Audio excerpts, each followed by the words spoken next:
Bonjour alors à tous, petite vidéo, je vais vous parler de mes problèmes de santé. Alors, on m'a posé des questions, donc première question, qu'est-ce que j'ai? Alors, faut savoir, depuis tout petit, j'ai un handicap, on va dire, j'ai un côté de mon cerveau qui fonctionne moins bien, donc ça veut dire que j'ai du retard sur le langage, du mal à comprendre certaines phrases, etc.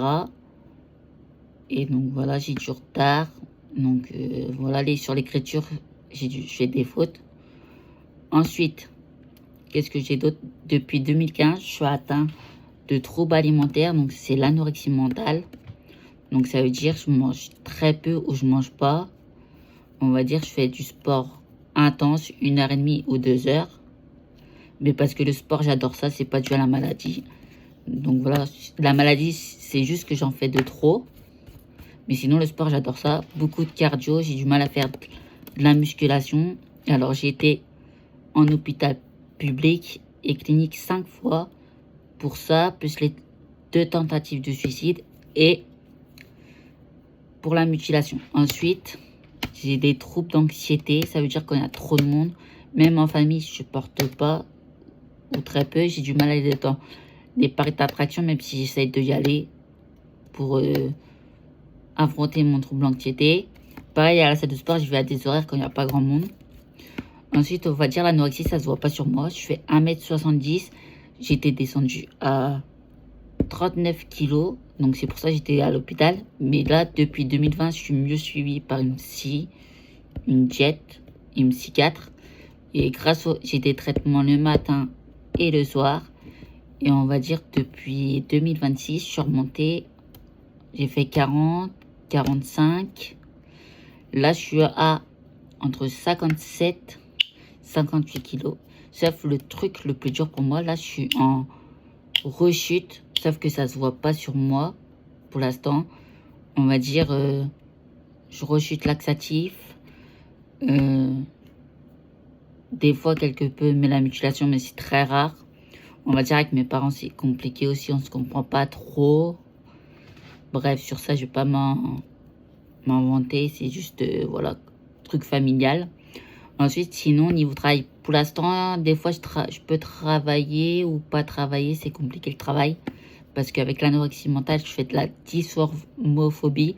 On voit pas ce que nos corps dit. On se trouve toujours gros, que c'est pas le cas.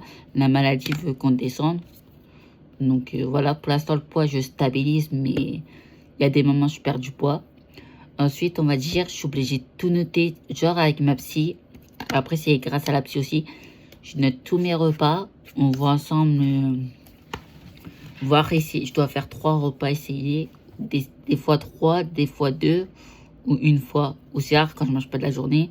Mais genre par exemple quand on est à la pétanque et que je vais au sport, je mange pas de la journée et je bois juste. Je compense par la boire. Ensuite, faut savoir que l'anorexie, ça fatigue plus que les autres. Et on va dire que, comment ça s'appelle? On a des vertiges, l'été c'est compliqué, on supporte pas trop la chaleur. Moi j'ai une peau fragile, donc j'ai des fois un peu de boutons, donc j'ai une crème spéciale. J'ai une prise de sang tous les mois parce que j'ai certains trucs qui sont pas bons, donc à cause de l'anorexie.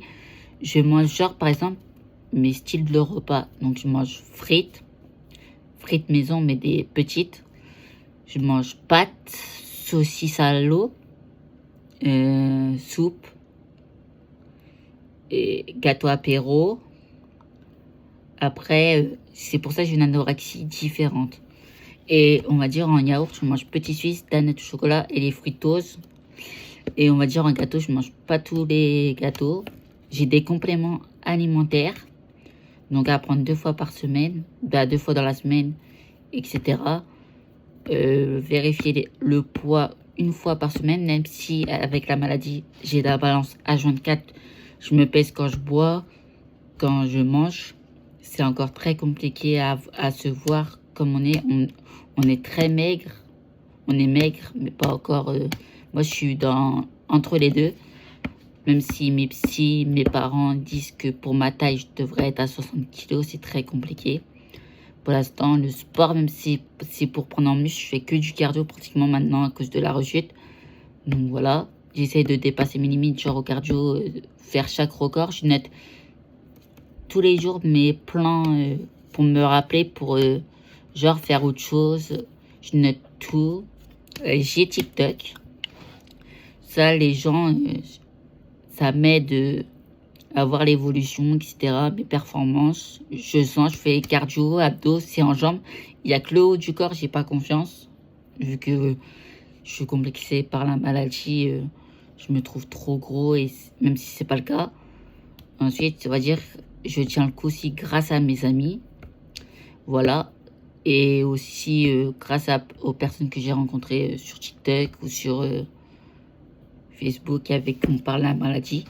Après, mes parents, ils comprennent pas trop mes relations. Mes relations intimes. On va dire c'est très compliqué. Ils n'arrivent pas à accepter certains trucs. Mais voilà. Après, les remarques de certaines personnes, c'est compliqué aussi. Des fois, ça me blesse, des fois, ça me blesse pas. Ils savent pas ma maladie, donc ils pensent que pour eux, c'est rien. Ou genre, on va dire, on peut s'en prendre plus à moi et tout. Donc voilà, j'essaie de pas faire attention. Donc voilà. Sinon, ensuite, voilà à peu près ce que j'avais à dire. Donc j'espère que cette petite vidéo vous auront aidé un peu à me comprendre, etc. Donc je referai des petites vidéos d'autres peut-être. Donc voilà.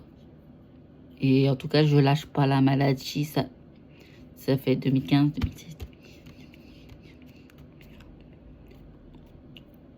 Ça fait 10 ans.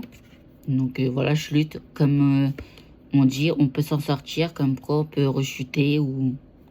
Ça dépend. Donc voilà. Bisous à vous. Et on s'en fout ce que pensent les gens. Et c'est la team Coco.